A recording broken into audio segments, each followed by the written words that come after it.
Jemimah, তুমি বা তোমরা যখন সাফল্যের চূড়ায় গিয়ে দাঁড়াও, তখন তোমরা শুধু একা নও, তোমরা হয়ে যাও হাজার হাজার লক্ষ লক্ষ নারীর সংগ্রাম, স্পর্ধা ও বিজয়।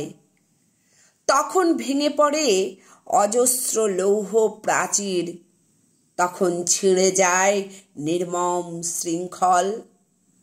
হয়তো কয়েকদিন না যেতে যেতেই আবার প্রাচীরগুলি মাথা তোলে, আবার শৃঙ্খল চেপে বসে নারীদের শরীরে ও মনে।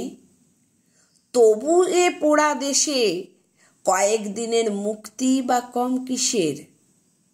জেমিমা, এই চরম প্রগতির যুগে দাঁড়িয়েও আমার দেশের মেয়েরা মার খেয়েই চলেছে। দুমড়ে মুচড়ে দেওয়া হচ্ছে মেয়েদের আকাঙ্ক্ষা, স্বপ্ন, আত্মবিশ্বাস।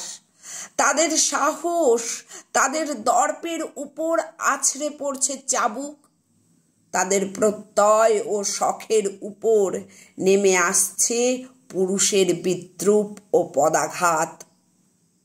চিত্রাঙ্গদারা জানে আজও অধিকাংশ নারীর স্থান হয় পিছনে বা নিচে, পাশে নয়, সামনে তো নয়ই।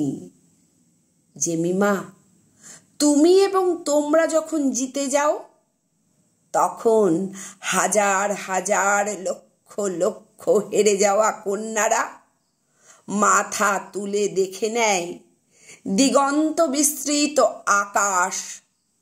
তখন হাজার হাজার লক্ষ লক্ষ বঞ্চিত, নিপীড়িত মানবী প্রাণ খুলে হেসে ওঠবার সুযোগ পায়। মনের ভিতর চেপে রাখা ভিশু ভূয়াসগুলোর মুক্তি ঘটে। এই পোড়া দেশে এই দুদিনের মুক্তি বা কম কিসের? জেমিমা, আসলে তোমরা এক একটা ঝড়, যে ঝড়ে ভেঙে পড়ে স্বৈরতান্ত্রিক দেয়াল। আসলে তোমরা এক একটা প্লাবন, যে প্লাবনে ভেসে যায় যুগ যুগ ধরে পদানত করে রাখার কৌশল ও উল্লাস।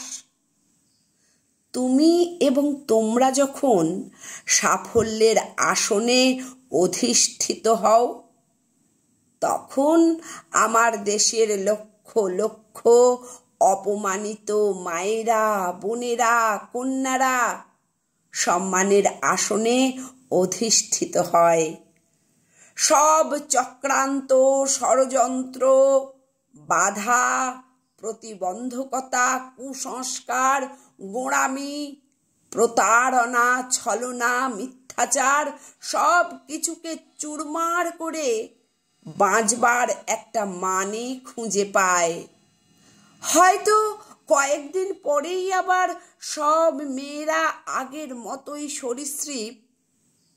তবু নারীকে মাংসের ডেলা না ভেবে কয়েকদিন যে নারীকে শক্তিরূপেণ, শ্রদ্ধারূপেণ ভেবে নারীর বন্দনায় মুখর হয় সমাজ, এই পোড়া দেশে এমন প্রাপ্তিও তো কম নয়।